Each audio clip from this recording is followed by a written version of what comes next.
Howdy guys, welcome. I'm going to be reading some of the Gnostic Gospel of Thomas today. In the last time I did this, I did the sayings 1 through 10, so this time I'm going to do 11 through 20. Again, I'm just reading these, giving my own interpretation of them. Take it as you will. Use it as a conscious exercise in your own exploration of the soul. Just listen to the words, give it your own conscious thought, try and meditate on them, try and experience them. Don't get all butthurt if it doesn't exactly align with what you've been told in any religion before. That's sort of the point here. We're trying to think our own conscious thoughts. We're trying to evolve our consciousness and push the boundaries of what we see reality as and how deep we can go within our own soul. Because you can't rise to the mountaintop if you don't explore the depths. Alright? So, to get started, Jesus coming out of the doorstep in this one with a banger.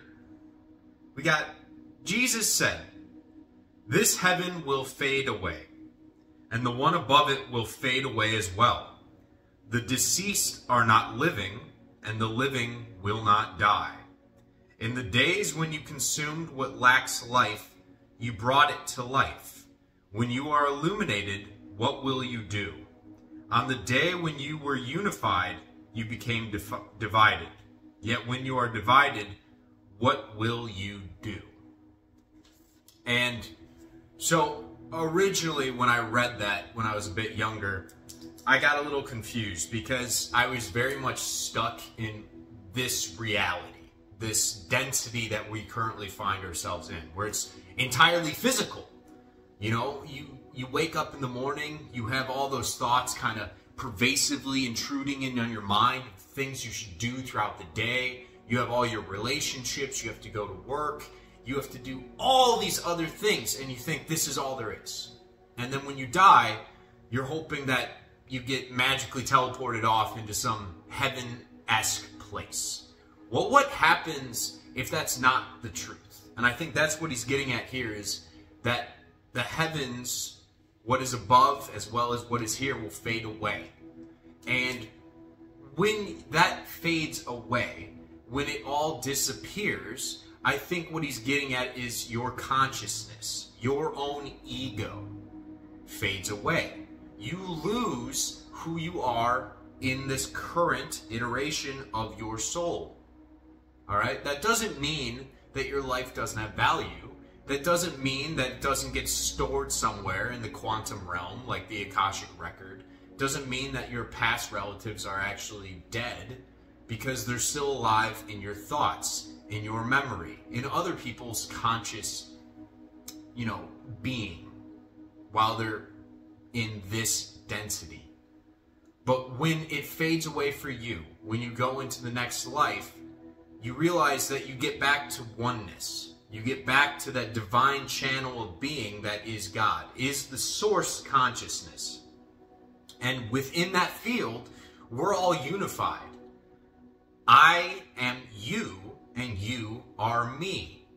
We are us, and I am all of you, right? Everyone is the same. We're all just experiencing a different fractal of reality, a different fractal of consciousness. And within that, that's the beauty. That's how you unlock your spiritual gifts, your soul's journey. You expand your conscious awareness, and you get pushed away. That's the ultimate goal of this density in general, and of life in general, is to take you from center as far out as possible, where you're like, you know what, I don't like those people, I don't like these people, everyone else is wrong, I'm right, it's my way, and you sort of lose that connection to the unified whole that is, non-duality. Duality is the separation that is caused within this density of being. And I think what Jesus is really getting at here is that when we came into this life, we created that separation. We created our own ego, which is the conscious mind, and what we think of as reality. because all of us think we're so important. We're all individualized. But that's just because our egos tell us that. All the programming tells us that. But what happens when all that fades away and we go back into a state of being where there is no physical self? You are unified back into the whole. And that's sort of the beauty of life, and why people and their souls choose to incarnate physically is to learn lessons of how to become more unified again by experiencing things that push you away from unity. You see the elections, you see the wars, you see all the different religions, you see the beliefs. And I even have this too. I have plenty of this I've dealt with. I see people that are living a lustful lifestyle, and I'm like, oh, I'm not like that. I used to be like that. And sometimes you have to experience those things to draw you back into a unity consciousness. And then even still, when you get drawn on that pendulum back into thinking, oh, this is the right way to live, now you find yourself with another problem, the problem of judgment. Now you're looking at what you used to be, or you used to believe, and you think, oh, those people are stupid, those people are wrong. But you used to be them. And that's the whole point, is you sway back and forth until you realize, you know what? We're all whole here. We're all on different souls' paths. Our soul is separate from spirit. Spirit is the underlying principle that controls all of reality, all of being, all of consciousness, all of existence. All right? And everyone within their own fractal of existence has chosen to experience those things. They've chosen to suffer certain things. They've chosen to go through certain pains so that they can extend themselves as far away from center as possible, so then it will bring them back. It will snap them back. It's like a boomerang. You throw it out, but it comes back. It's like one of those little snappy boys, you know, you used to do back in high school or middle school, where you pull a rubber band back and you snap it. The further you pull back, the harder it snaps back to the center. And that's sort of the point here. And I think that's what Jesus is getting at. So we're all unified, we're all whole, and when it all fades away, that's where we return to. Is that divine consciousness of being where we're all together. It's all of us together. We're all just on this same ship going through existence. And when we're done with the physical existence, we go back to the ship. We go back to that one boat, that one channel, that higher state of being where we are all one. And then we can choose to come back again. And we can do that many times throughout life. We can do it as many times as you want. You experience a lot of these lessons, but every reincarnation you have, every new soul, which is, it's kind of weird the way, I'm going to get out there for a second, but let's say you have one lifetime and you choose to experience a bunch of things within that one lifetime. You may not have a lot of money, so that's the ultimate goal in that lifetime, is to experience wealth and abundance. And to do so, you have to suffer through the depths. And the depths is going to be the lack state. The world is out to get me, so I need to hold on to everything.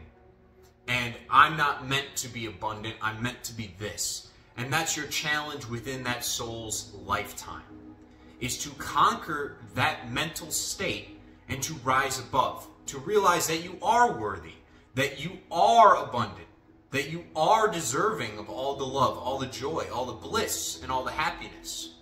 And then you go back to the whole, and you've learned those lessons. Now, a future lifetime, you could learn different lessons. And then over a multitude of these reincarnative style lifetimes, these different souls, which are all just fractals of your higher self, that higher soul that is you, but also me, is all of us, because it's like a giant stream. It just keeps going in back towards the middle.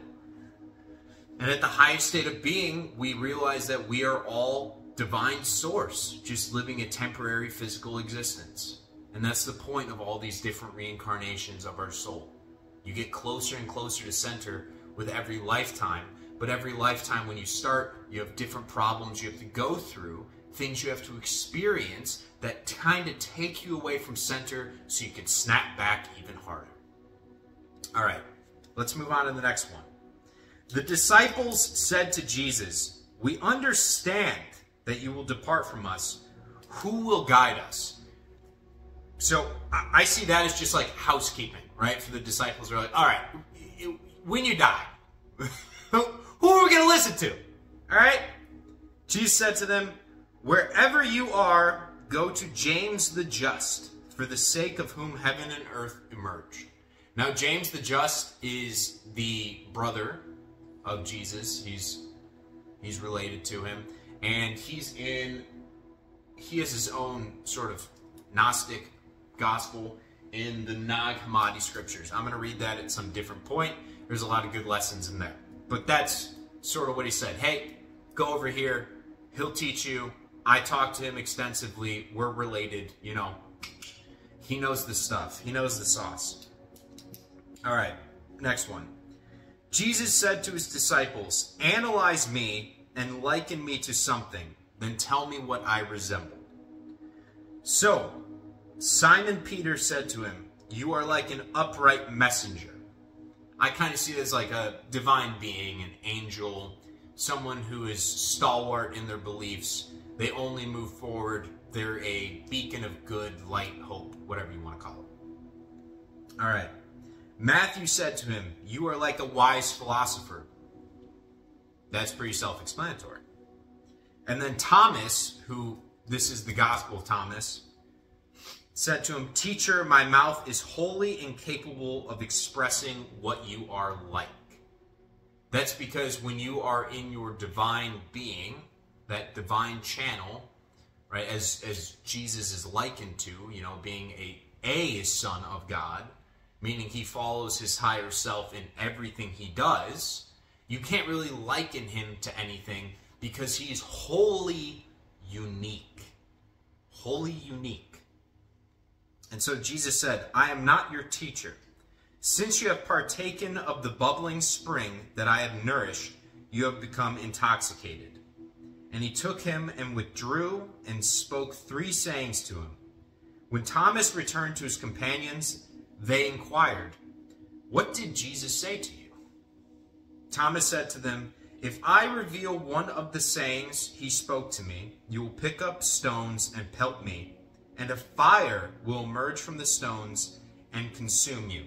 So there's a couple of things I want to touch on here. When Jesus says the bubbling spring, I think the symbolism of a bubbling spring is renewal. It's eternal energy, life, because you have, usually there's like water in a pond and sort of placid. There's nothing going on there. It just is. Bubbling springs are where heat is being added to it, and so there's this constant recycling of the warm water. All right, it's not just like it stays warm, it's bubbling up with new energy, new life, new being. And so when people are around, like the disciples are around Jesus, sometimes they forget that they have to do some of the self-work because they are nourished by the bubbling spring that is him. All right? They're taking his divineness into themselves, but they're forgetting that within themselves, they are the same as him. They can be that exact same thing. They can be their unique self. They are in of themselves a God of this reality. And the God that I'm speaking of is not some dude that's whimsically sitting up in the clouds in a fucking office, you know, surrounded like by little babies like they have in the Sistine Chapel and all that other bullshit. No, not like that. The God is that higher consciousness, not the regular conscious mind that we all experience day to day, but the intuitive thoughts that come in, that beautiful guidance that we sometimes receive when we ask for it. When you really, truly want to change your life, and you start asking yourself the questions of, you know, how can I experience the most love in my life? How can my business really go further than I could ever envision it going before? How can I achieve the most fulfilling relationships with new friends? How can I get that house? You start to have these thoughts come in that will lead you to that place. Those intrusive thoughts, if they are beneficial to you, if they are pushing you and showing you what you could be, what you could achieve, that's that higher God being. That's your higher self giving you the drops. That's the juice that I've sort of referenced before. All right?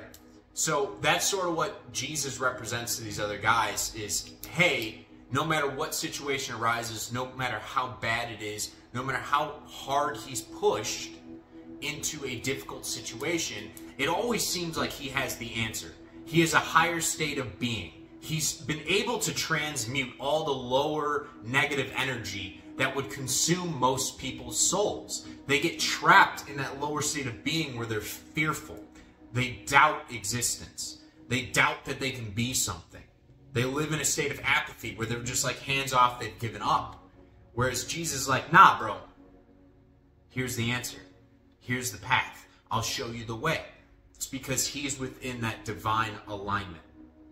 And so that's what he's sort of referencing with, you guys have become intoxicated with this. You're not doing your own self-work. You're relying entirely on me. And that's why he likes to say, I'm not your teacher, all right? I'm here to show you, be the embodiment of what you could be, and I want you to be that instead of just focusing on the fact that I'll always be here, because I won't always be here.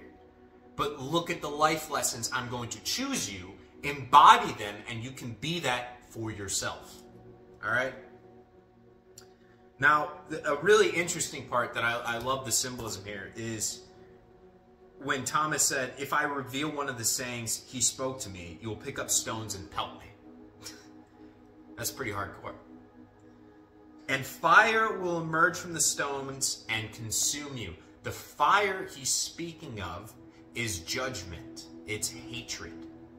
All right? So if somebody says something and you disagree with them, that's okay. You can sit with that disagreement, but you have two options, all right? When that feeling arises within your body, within your soul, and you start to get angry, you have two options. You can transmute it into a higher state of being, which is understanding, and you can see their perspective, and then you can make changes, you can implement things into your own life that will help guide you forward. Or you can pick up the stones of judgment and throw them at that person. But judgment does not actually hurt the other person. It hurts yourself because you're lowering your state of being. You're not very understanding. You're filled with hatred. You're filled with judgment. You don't really gain anything by throwing those stones other than lighting your own self ablaze. All right?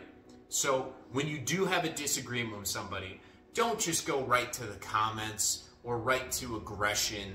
Don't just block yourself off from them, because everything that happens within this reality is meant for you. You are meant to have disagreements with people, okay? Believe it or not. Everybody is good in a sense. Even the most evil of individuals are good for you. Because that state of being where you're in judgment, where you hate them, gives you the opportunity to implement change into your own life. It gives you the opportunity to ask the question, why am I sitting in judgment? Why do I dislike them so much? What do I see in them that is also a part of me that I disagree with? And what can I change to embody a higher state of being where I no longer am subject to that hatred of my own heart? All right, so it's an opportunity. But Thomas is saying that because Jesus knew when he was speaking to Thomas, like, hey, these guys are not at the same level you are. If I told them the same things, even as great as I am, even as amazing as my state of being and how loving I am, since they would disagree so harshly with me, they would cast stones of judgment at me. They would even pelt me. All right? And they will pelt you too. All right, let's move on. So Jesus said to them, If you abstain from food, you will cause sin to accrue to yourselves. And if you pray, you will be judged. And if you bestow alms, you will compromise your spirits. Whenever you enter any region and wander in the countryside, when they receive you, eat what is presented to you and heal the sick among them. You know, what's strange about this one is I started to think about all the different religious practices that we have around the world, all these different cultures, and what they say you need to do to experience nirvana or bliss or, you know, talk to God or do all these things.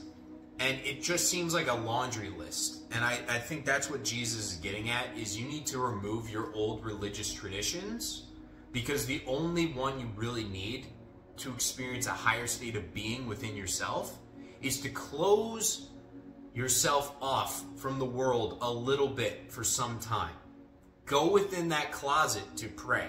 And when he's talking about the closet, that's your own mind, your own psyche, your own soul. So you sit in there alone and you speak with your higher self. That's through meditation, where you remove all the different traditions of the day.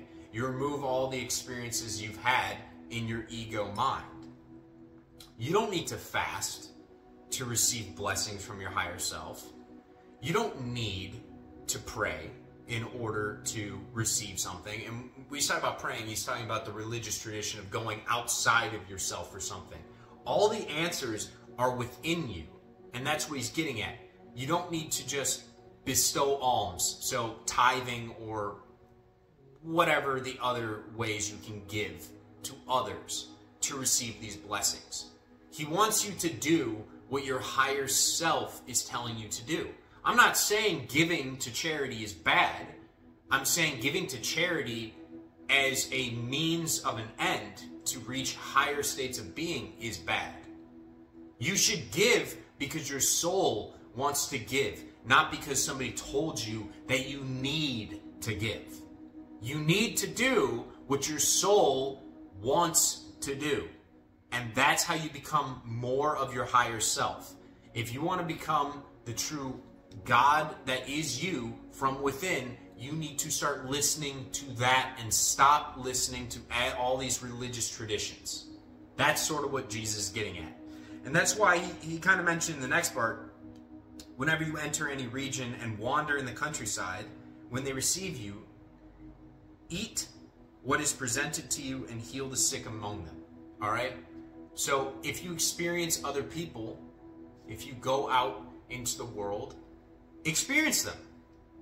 Go. Try what they have. Try all these different states of being. Try their cultures. You know, be loving, be opening, and share yourself with them.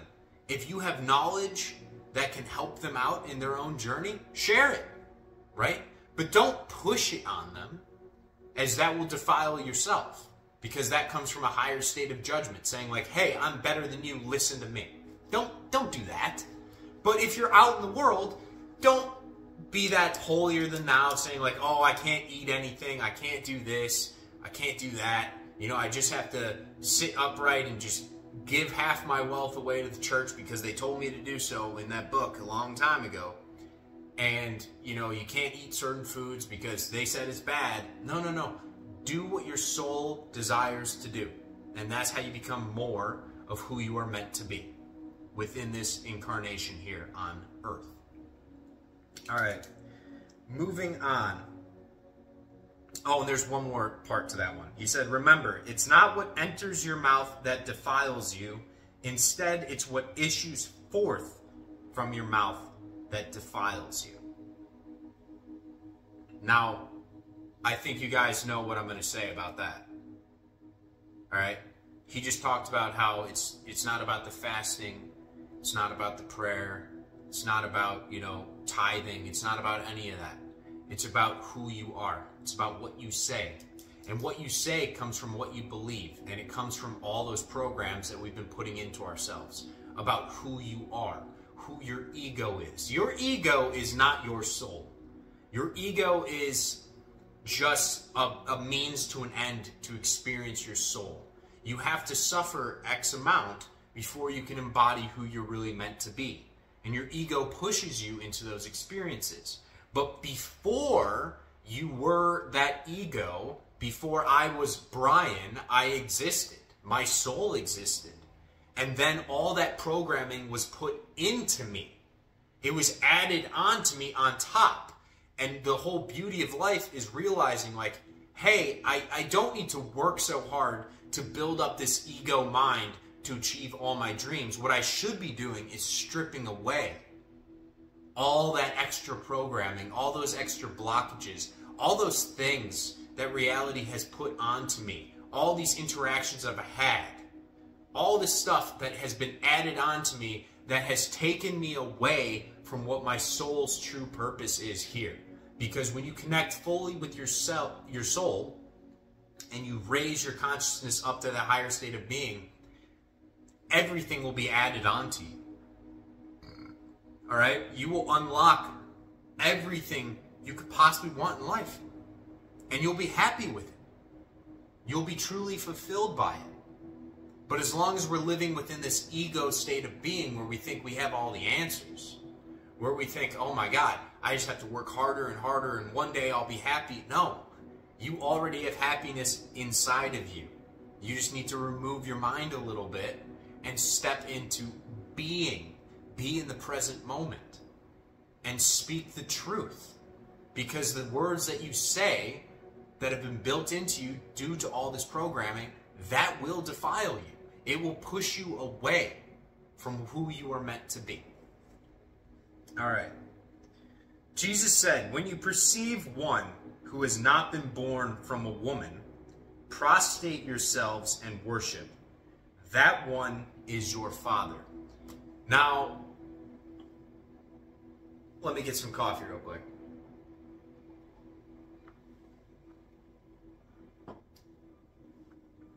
So, in my beliefs, and there's been some other people throughout history that have said similar things, the symbolism of the father and the mother, I think this is Romans, you guys can comment about it. It always says that the woman in church should keep her head clothed, right, covered. And so when I look at that symbolism, I think of the father as being the conscious mind. That's your thoughts and everything that you think in the moment. And the subconscious mind is the mother, all right? And the reason that the woman is said to have her head clothed is because you can't actually see what is in there, in your subconscious mind. However, your subconscious mind, the woman, the womb of reality, is what gives birth to the child that becomes your new reality. You give birth to the son. And so, when you have a thought, I think what Jesus is getting at here is, when you have a thought that is of the Father and was not birthed by the mother, that means you have a thought coming from your higher consciousness, the Father above, and not a thought that comes from the intrusive nature of the subconscious mind.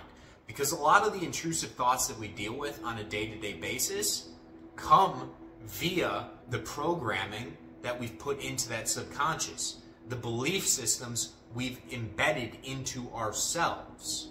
So when you have a thought that comes from that higher state of being, and it's not necessarily coming from the programming and all the subconscious blockages that we've wired in, hardwired in over this entire life, however old you are or young, we all have it, and we need to unwire it.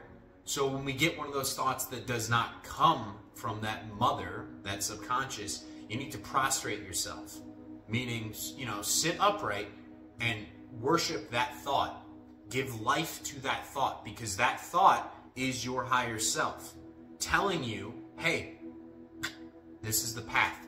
Go this way. This will help you. All right? So, line 16. Jesus said, perhaps people assume that I have come to cast peace upon the world. Yet they do not recognize that I have come to cast divisions upon earth. Fire, sword, conflict. For there will be 5 in a household. 3 will be against 2, and 2 against 3.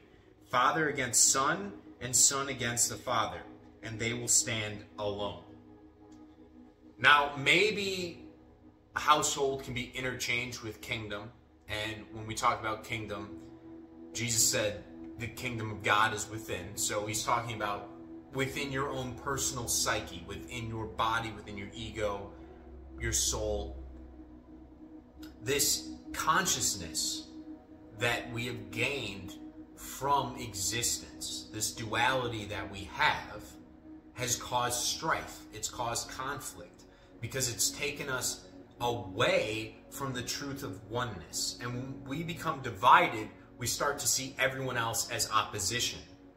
And so Jesus didn't necessarily come here to just preach peace and forgiveness and love. Of course, that's what the goal is. But to reach that goal, you also need conflict, because the perspective from that conflict brings you back, like that rubber band I was talking about, back to wholeness, back to oneness, back to unity. You see how terrible wars are, and that makes you appreciate the love of unity that much more. And when it gets to the point, the boiling point, where everyone's just in fear of death, they're in fear of endless conflict and of war, that's when the souls of everyone will light on fire. They will come to a state of being where they're like, I'm sick of that. Like, we've had enough of this. Let's be one. We're all brothers and sisters of source. You know, yes, we have different parents. Yes, we have different cultures. Yes, we have different nations. We have different colors, different creeds, different everything. But we are still all human beings, and we should be getting along. We have one planet. We have one existence. Why are we choosing conflict? So all that love that comes in, yes, that's within us at all times, but we need that conflict. We need the disagreements even within the selves of the Father and the Son, so that we can arrive back to that final conclusion. You need to suffer a bit using your ego mind and trying to force your way through reality and say, no, no, no, no, it will do what I tell it to do. I'm gonna do this and that, even though that's not what my soul wants, and it's gonna cause you to suffer. It's gonna bring about pain. Your reality will show you things that are meant for you, by the way, so you can experience that pain that then you can use as an opportunity to learn from and grow, which will guide you back into that wholeness, into that oneness. All right? All right, where am I? All right, next one. Jesus said, I will give you what no eye has seen, what no ear has heard, what no hand has touched, and what has not arisen in the human heart.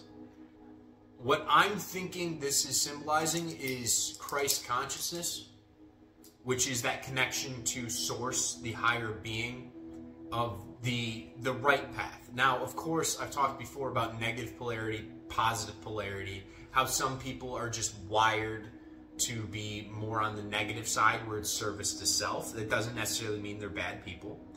Just like on the good side, just because you're service to others doesn't mean it's always in, you know, the best interest of others. There's a lot of people that feign that they care about other human beings, but it's because they care about themselves so much. They like the adoration that is delivered upon them from those other people due to the help that they give them. Whereas some of the best people I've ever known have been service to self because they're greed, they're so truthful in it, right? And there's nothing wrong with experiencing negative emotions. I think the interplay of life is discovering yourself through the experience of those negative emotions. And some people, they didn't grow up in the best circumstances. Maybe they were poor growing up. And so they develop a sense of desire, which desire is not bad, towards having a lot of money. And I know people say like, oh, money's the root of all evil, it's so bad. But it's just a tool. It's just energy. It's stagnant energy when it's in a dollar form. But a lot of those people, they develop an energetic complex, their body, an aura, where they're magnetic to this money. And the things they do garner them the ability to attract all this money. And sometimes these people, even if they just are doing the things they do to get more money so they feel more secure, they push humanity furthest forward. Sometimes they'll create some amazing, ingenious technology that makes millions of lives better for a bunch of people. At the end of the day, if they did it just for money, who the fuck cares? That's their own purpose. That's their own soul. That's for them to deal with. You can say what you want about people like Elon Musk or Bill Gates or Jeff Bezos or Mark Zuckerberg, but without those individuals, even if they're greedy as hell, on a deep down level, they have helped push humanity forward. They've helped with our consciousness. And yes, there are problems that have arisen because of them, but those problems are opportunities for the rest of us to grow from, to learn from.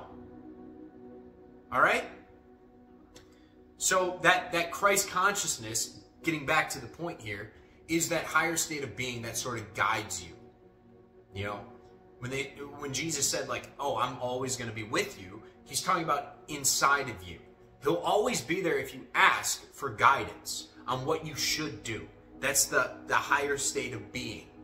And it's not something that you can see with your eyes. It's not something you hear with your ears. You can't taste it. You can't touch it.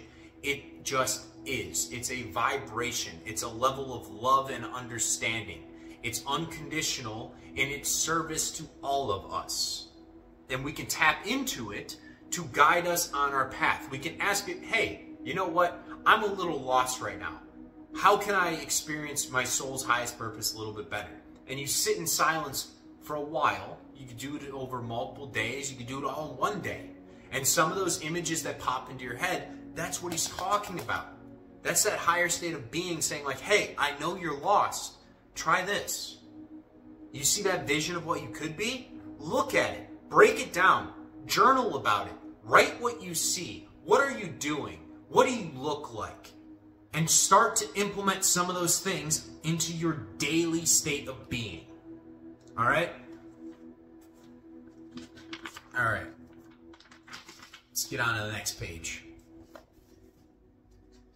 18. The disciples said to Jesus, tell us, how will our end come?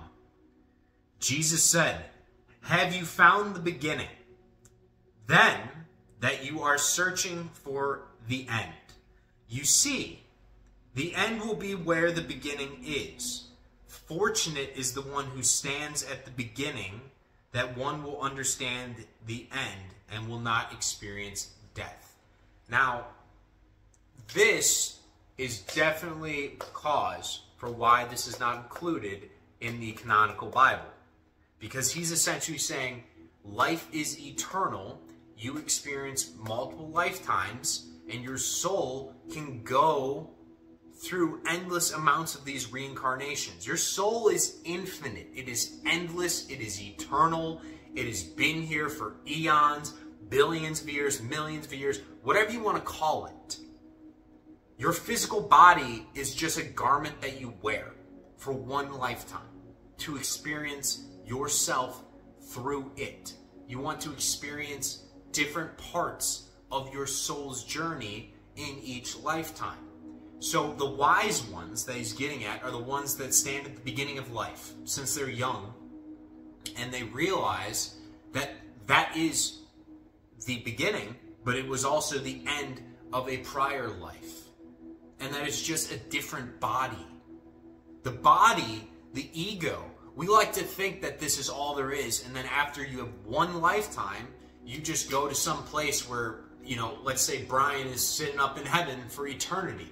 So you're saying I get one life of 100-something years, however long I live, down here, and then I have to experience an eternity in a heaven state, which is outside of this conscious reality, but all the people that I know and love are there. But what about all the people from millions of years ago? What about all the people that are to come in the future? Their life experience is going to be different, right? The life experience from back in the day is going to be different. So what does this heaven look like? How do you fit people in? What about the kids that die when they're like 6 years old? What about newborns that survive 2 weeks and then they die? They're going to be there too? Do they age? How does that work? Have they gone through the life lessons?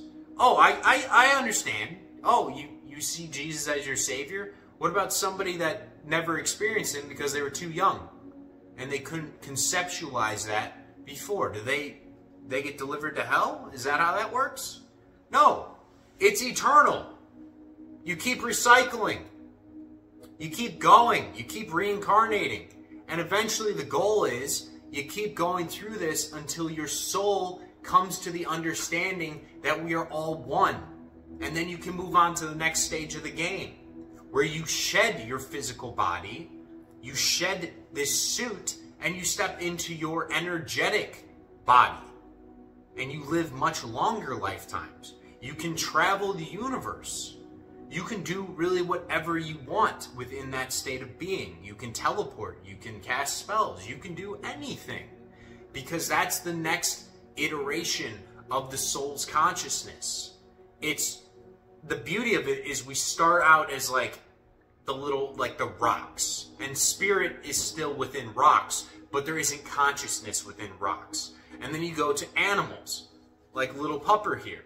He is conscious. He remembers things sometimes. He knows me. He loves me. But he doesn't have higher levels of thinking. I can't ask him what 2 + 2 is. He just looks at me like, Dad, fucking feed me and pet me. Right? It doesn't mean anything to him. But as you go through more iterations of your soul, more reincarnations, you gain more knowledge. You gain more consciousness.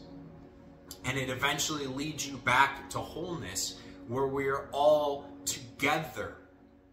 And you don't really get to graduate from here until you reach that state of enlightenment through all of your soul's reincarnative journeys, to where you realize that the thoughts that you think and the beliefs that you have about other people say more about you than they do about them.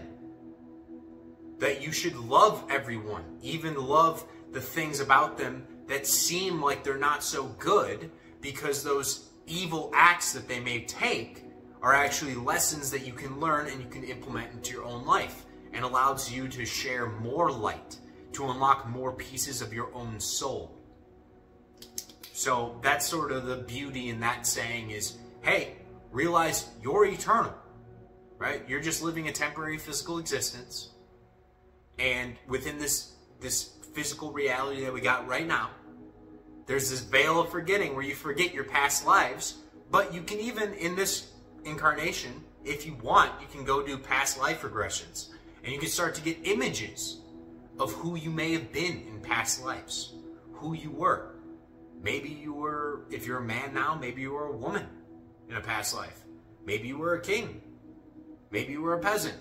You had a bunch of different lessons to learn, and when you reincarnate, you choose different lessons, and all of them are supposed to push your boundaries of your consciousness so that you can come back to the whole. That's sort of what he's getting at. Number 19. Jesus said, "Congratulations to the one who existed before coming into existence. If you become my followers and pay heed to my sayings, these stones will serve you.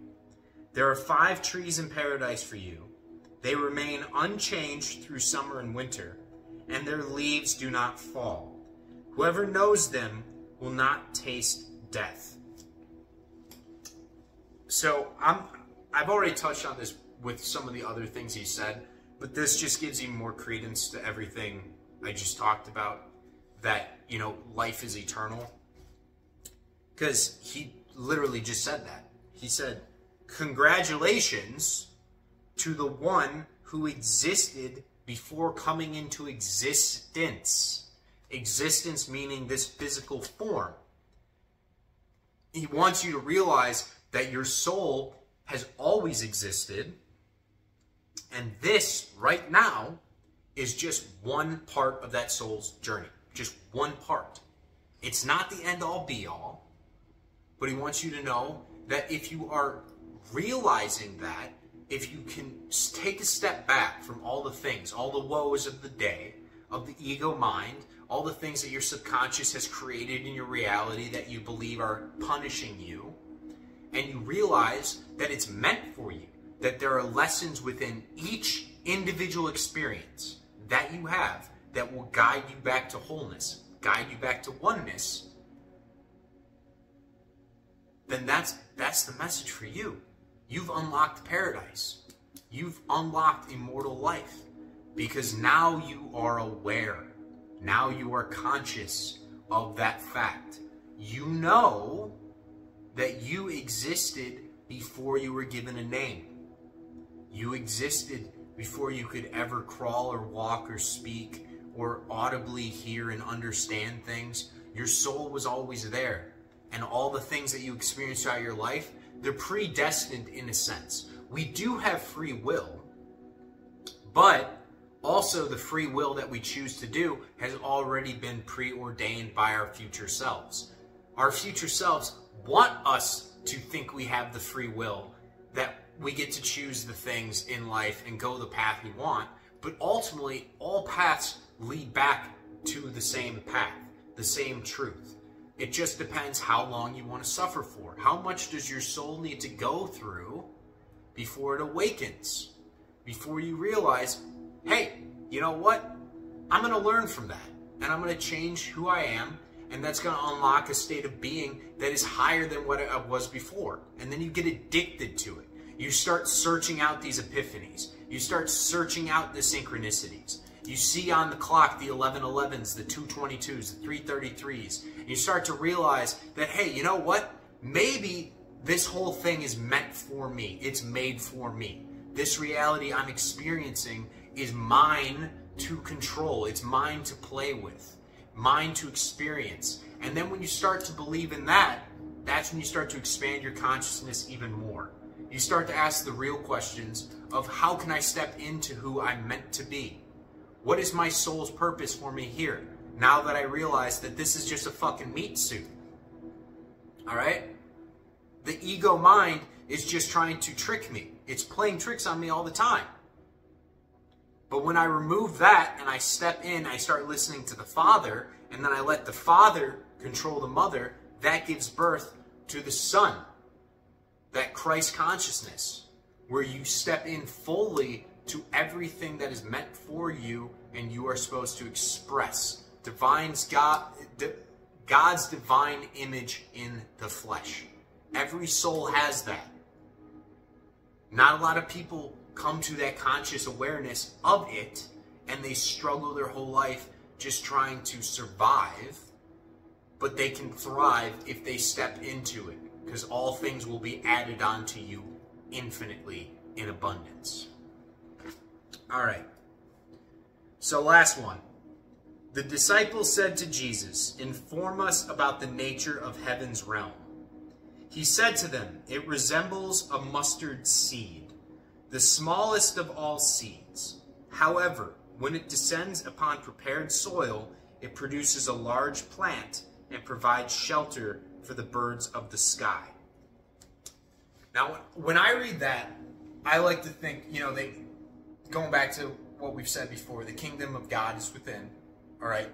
So heaven, if we want to create heaven on earth, it's like a mustard seed. You get that small little intuition that comes down from the higher state of being, that higher self. And if you have fertile soil, meaning you push it into your subconscious brain, you believe in it, so you take that thought, you take that image of what you can be. You take the image of, hey, that is my potential. There is no blockage other than what I believe. And when you remove the subconscious blockages in your way and you start to step into it and you put that seed into fertile soil, being that subconscious brain, saying, hey, you know what? I am abundant. I am happy. I'm happily married.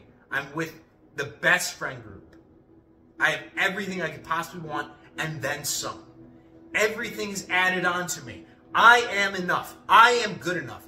I claim the best fucking life possible because it's mine.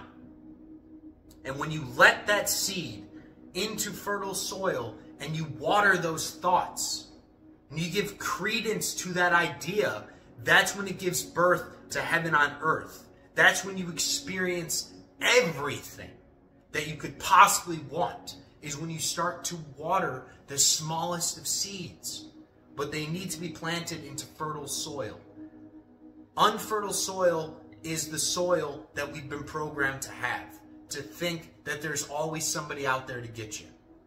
There's somebody outside of yourself, outside of you, of your mind, and even within our own souls that blocks us from becoming everything we hope and dream we can. Those things you see are meant for you. And all that is asked, all that Jesus is telling you is, hey, take that mustard seed and believe in it. If you have faith as small as a mustard seed, you can move mountains. I'm paraphrasing there, but that's basically the point. The kingdom of God, heaven on earth, is possible. You just have to believe in it. You have to take what is given to you, take what you see, those visions, those dreams, the intuition, put them into fertile soil, water them, and let them sprout. All right, guys? I love you. Hope you enjoyed this one. I will probably be doing more of these in the future. So, see you guys.